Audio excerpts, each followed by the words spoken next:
royaume n'est-il pas féminin? L'histoire de nos origines.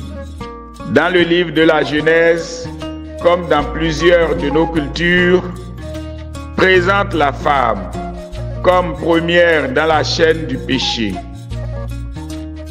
Mais l'homme, petit h et grand H, emporte entièrement la responsabilité.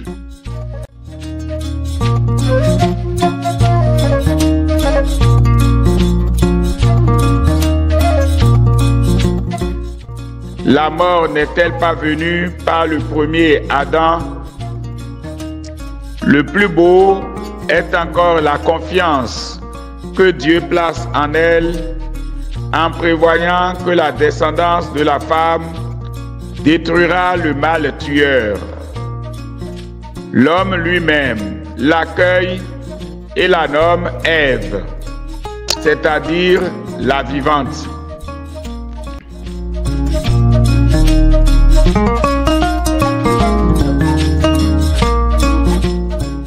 À l'origine de la nouvelle alliance, voici encore une femme, Marie, première dans la chaîne de la grâce, dont la grossesse supposée illégitime angoisse son fiancé Joseph. Ce dernier songe plutôt à la renvoyer en secret et la délivrer ainsi des mains de la société vengeresse. Mais Dieu vient la justifier en prenant sur lui-même toute la responsabilité de la grossesse. Et Joseph prit chez lui son épouse.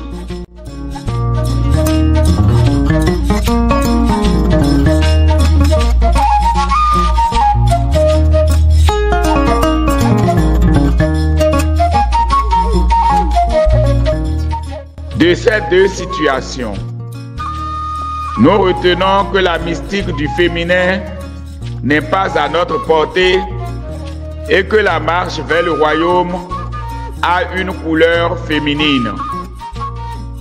Si nous craignons d'aller à Dieu par l'intermédiaire de la femme, Dieu vient à nous par elle. Sans tomber dans le féminisme outrageant qui encense les dérapages de nos sœurs, sous le couvert du droit de la femme, reconnaissons que Dieu a un deal confidentiel avec l'être féminin pour la gestion de l'humanité. L'annonce de l'ange à Joseph nous convie à une attitude d'accueil du mystère de la femme malgré l'épreuve qu'elle fait porter. Si nous sommes quelquefois blessés profondément par leur inconduite, le souvenir des femmes d'exception qui ont marqué positivement notre vie devrait nous en penser les blessures et nous porter plus haut dans la grâce.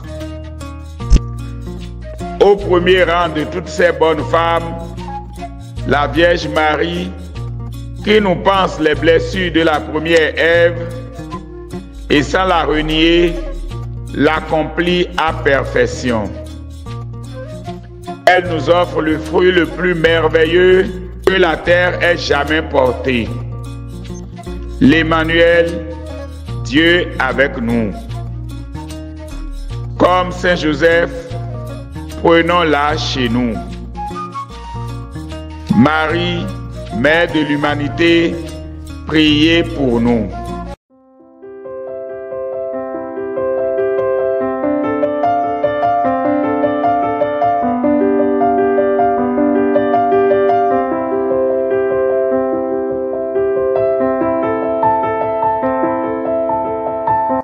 Prions.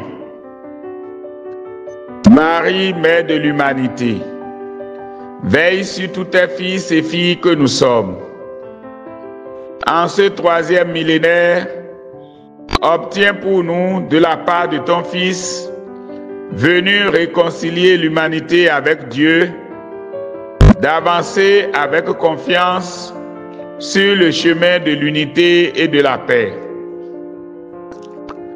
Que l'Esprit qui est descendu sur toi et t'a couvert de son ombre pour faire de toi Mère du Christ et Mère de l'humanité, transforme chaque chrétien en ferment d'unité et de concorde au cœur de ce monde dans lequel la haine et la violence semblent prendre le pas sur la communion fraternelle. Veille surtout sur les responsables des nations à divers niveaux afin qu'ils s'accordent à édifier pour toute l'humanité une maison commune sur laquelle vous régnez et dans laquelle la dignité de tous et de chacun est respectée. Le Seigneur soit avec vous.